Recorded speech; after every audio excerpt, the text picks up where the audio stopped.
There we go.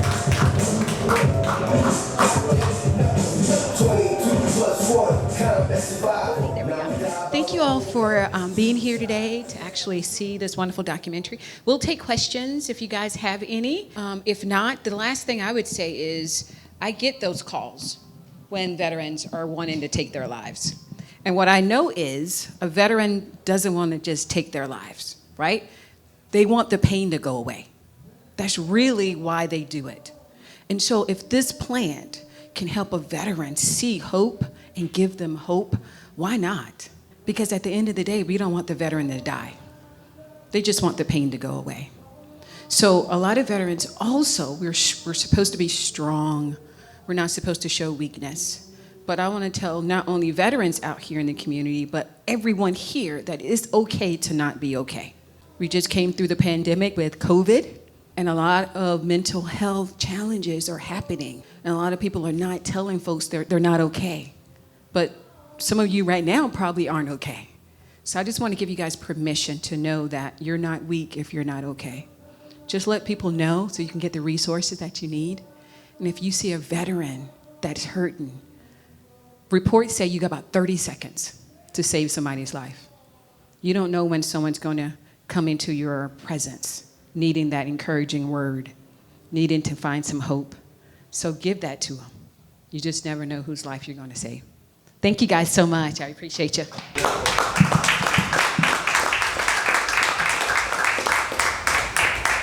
I just want to say thank you, everybody, out for coming out and supporting my film.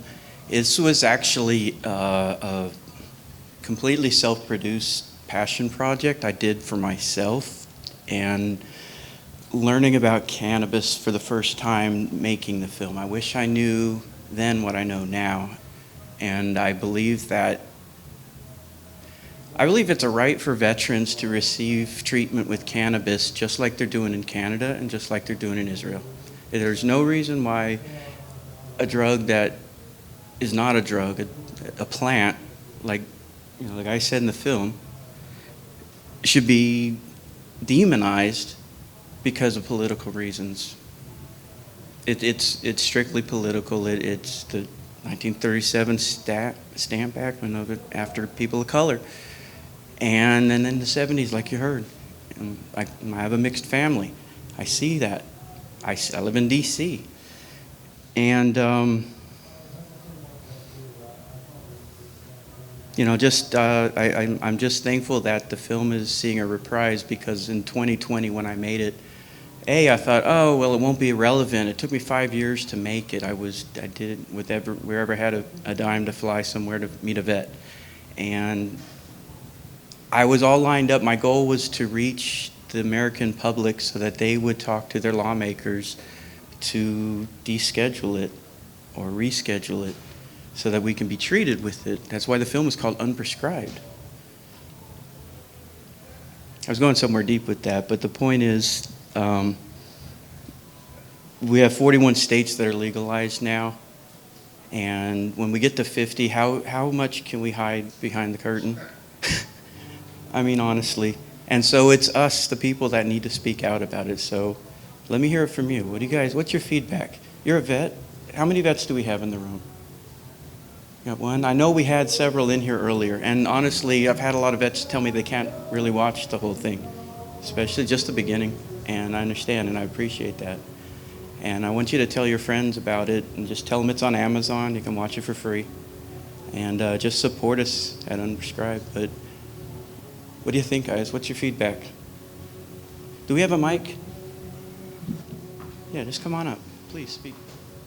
Just for the record, I was at a Beto O'Rourke fundraiser last night, and he went on the record saying he supports legalization here in Texas. Excellent. Thank you very much. Thank you.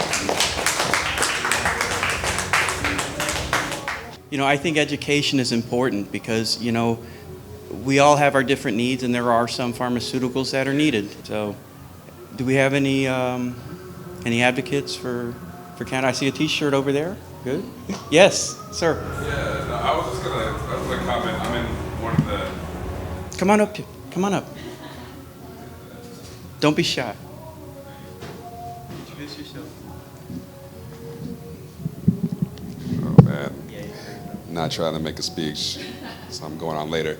But I just want to say I'm from Rhode Island, where cannabis has been legalized for medicinal uses, but not for recreational purposes. And it's still fascinating how we, like as a society, have rationalized all these issues surrounding not just like the drugs, but also around veterans. And there was a point in the documentary that was really somber, and I'm trying to remember the point in it. I think it was when the woman was about losing the first of her sons, and downstairs they were playing like Chicken Fried, and like I was just like, oh man, like this is like the perfect illustration of what we're talking about, where we have like an entire like bottom half of the bar is just like like pumping their fist to like super patriotic music, and then up here we're talking about like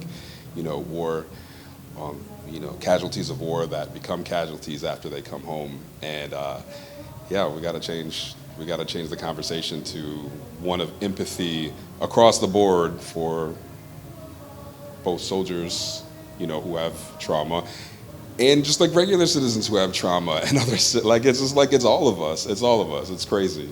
And so I really appreciate you for giving that perspective. It was hard for me to watch as a veteran. I know we did not, as leaders, were not always given the tools to take care of our soldiers who came back and were still in. Like some of the only tools that we were given were medication or discipline, which is like one of the things that I regret most in my career is like not being able to help more soldiers who are going through those things, not understanding what they needed. So again, thanks for that. I hope it gets to as wide as it can go. So I appreciate that. Thank you.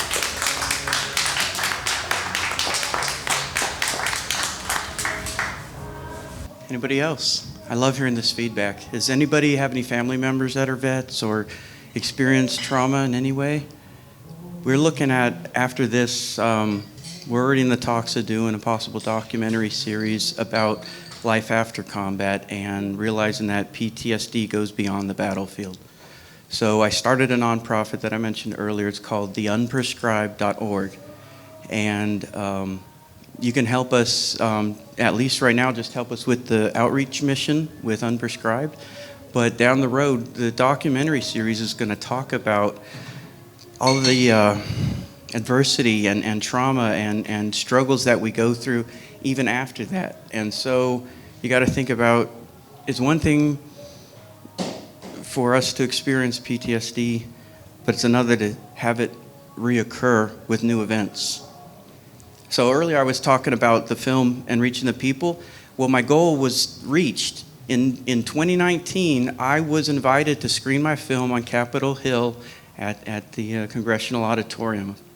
Beautiful place, 450 seats for the entire Congressional Cannabis Caucus, and then COVID hit. And I gave up. I tried to. I got it booked on a brand new startup. Nobody knows who anybody is. There's a million different screening apps out there. That was great. I wrote it out for a year. I had it on Amazon as a rental. A few veterans saw it, and it was good. But then in April, I dissolved the company, American Legion's Films, because I hung up my hat. And then we had the 9/11 20th anniversary, and I work at the VA, so disclaimer here, I decided, why not just put it out there? This is my contribution back, because it's about the message. And I just said, I'm done. Here's the film. Just take it and watch it. And it started to take off. And then Veterans Day came, and boy, did it take off. And then I met Cherissa, and then it just continues to climb. So it's about word of mouth. So I need everybody here to please tell everybody they know, to tell everybody they know that here's the answer for veteran suicide. Thank you very much.